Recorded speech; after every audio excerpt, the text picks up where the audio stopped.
কমলাসাগর বিধানসভা এলাকার এক করুণ বাস্তবের নাম মন্তাইদা পরমা। দৃষ্টিশক্তি প্রায় হারিয়ে জীবন জীবিকার লড়াই চালিয়ে যাচ্ছেন তিনি। কমলাসাগর বিধানসভা এলাকার এক করুণ বাস্তবের নাম মন্তাইদা পরমা। রবীন্দ্রনাথ কলেজের পেছনে তার ছোট্ট একটি বাড়ি।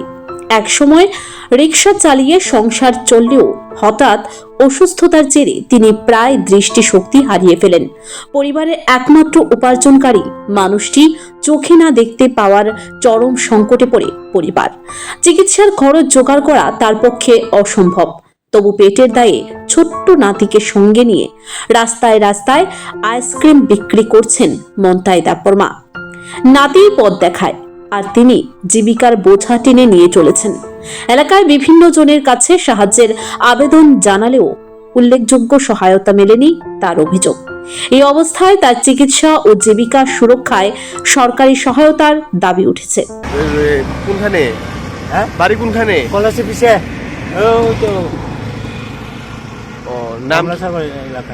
কমলাসাগর বিধানসভা। কোন আপনার নাম কি? মন্তাইদা পরমা।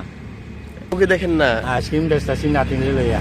আপনার চোখে দেখেন না? না। কত বছর ধরে ইয়ে করেন? হয়ে গেছে 30-40 বছর। আইসক্রিম বেচেন? হ্যাঁ। আপনার নাতিনি নিয়ে বেচতেছেন নাকি? হ্যাঁ। আগে কি এমন অবস্থা ছিল চোখে দেখতেন না, না? আগে ভালোই আসলে ওই আগে রিক্সা চালাইছি না, ওই আটে করোনা রয়েছে দেখুন না সব। আগে রিক্সা চালাইছেন? হঠাৎ করে মনে হয়েছে। হঠাৎ করে এমন হয়েছে না?